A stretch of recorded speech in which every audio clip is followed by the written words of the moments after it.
Okay, अब solid से related हमसे किस किस्म के क्वेश्चन पूछे जा सकते हैं। तो इसमें अगर हम पहला देखें कि which one is not example of amorphous solid, तो एमार्फस सॉलिड वो होते हैं जो क्रिस्टलाइन ना हो, जिनका कोई फिक्स ज्योमेट्रिक शेप ना हो। तो इसमें ग्लास जो है वही एमार्फस सॉलिड है। सॉल्ट, कैल्शियम क्लोराइड और calcium fluoride, these are crystalline solid, so the correct choice over here is glass. So glass is not is the example of amorphous solid.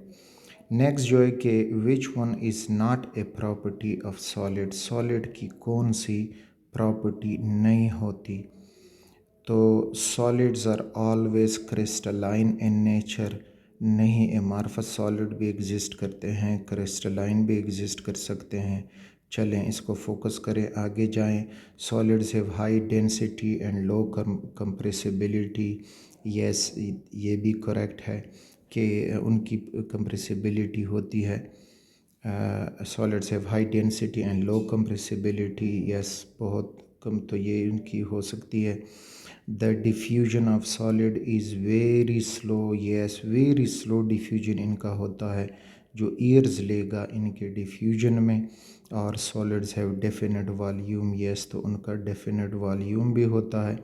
यहाँ पे जो हैं कि solids are always crystalline in nature, नहीं solids जो हैं वो हमारे पास एमार्फस भी मौजूद होते हैं। So this is not the property of solids, crystalline solid की नहीं, पूरे सारे सॉलिड्स की प्रॉपर्टी वो मांग चुके हैं। नेक्स्ट क्वेश्चन की तरफ जब हम मूव करेंगे तो अगेन कहते हैं कि क्रिस्टलाइन सॉलिड्स आर, तो अब अगेन इसमें क्रिस्टलाइन सॉलिड हमने ढूंढना होगा।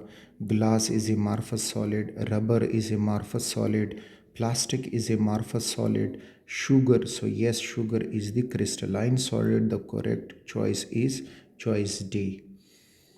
नेक्स्ट जो है कहते हैं कि ए क्रिस्टलाइन सॉलिड्स हैव, तो कहते हैं कि long range order, short range order नहीं, long range order crystalline solid में होगा, तो इस वजह से ये तो इसमें नहीं आएगा, इनमें लॉन्ग रेंज ऑर्डर होगा। So this is not. Disordered arrangement नहीं, उनमें ऑर्डर अरेंजमेंट होती है।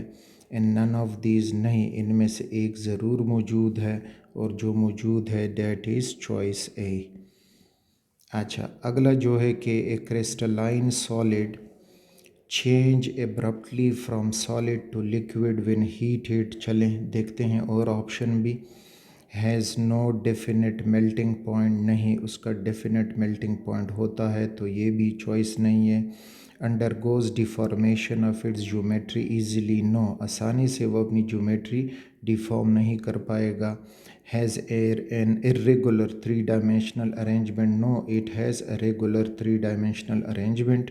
एंड सॉफन स्लोली, नहीं जो सॉफन स्लोली होते हैं तो वो एमार्फस सॉलिड होते हैं। तो जो रहता है चॉइस तो वो ये है कि दैट इज़ चॉइस ए। और change abruptly from solid to liquid when heated, yes तो जब उसका मेल्टिंग पॉइंट पहुंचेगा तो मेल्टिंग पॉइंट पे ये सारा का सारा जो है वो लिक्विड में कन्वर्ट हो जाएगा एट दैट मेल्टिंग पॉइंट। तो ये था क्रिस्टलाइन सॉलिड की property.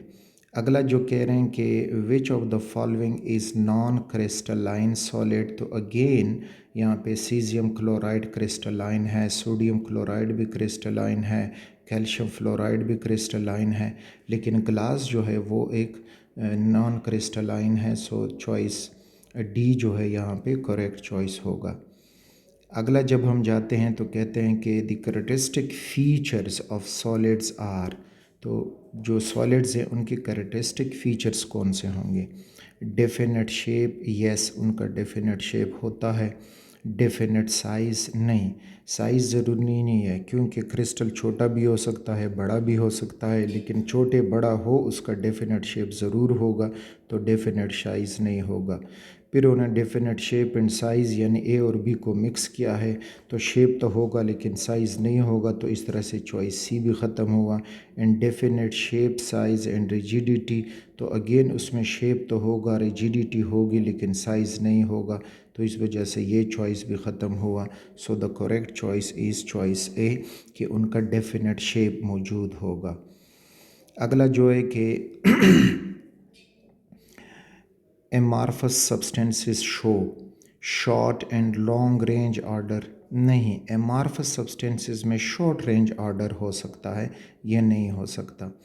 short range order yes, ये उनमें हो सकता है। long range order नहीं, ये उनमें नहीं हो पाएगा। and have no sharp melting point yes, उनका कोई sharp melting point भी नहीं होता। तो चॉइस बी एंड डी, तो इनमें चॉइसेस में जब डी चॉइस देखेंगे तो इसमें बी और डी दोनों करेक्ट हैं। So this is the correct choice is D over here. Next जो है कि the three states of matter are solid, liquid and gas. Which of the following statement is or true about them? Okay. Gases and liquids have viscosity as a common property। अच्छा चलो देखते हैं कि और कोई प्रॉपर्टी हमें मिल रही है कि सॉलिड्स में ये क्या होगा, सारे स्टेट्स ऑफ मैटर में क्या होगा। सो बी जो है the molecule in all the three states possess random translation motion. नहीं, उसमें सॉलिड लिक्विड और गैसेस में ट्रांसलेटरी मोशन हो सकता है, लेकिन सॉलिड्स में ओनली वाइब्रेटरी मोशन होता है, तो ये चॉइस तो नहीं रहेगा। Gases can not be converted into solid without passing through the liquid phase. नहीं, हम कर सकते हैं, गैसेस डायरेक्ट सॉलिड में कन्वर्ट होते हैं जिसको डिपोजिशन कहते हैं, तो ये भी तीनों की प्रॉपर्टी में नहीं है।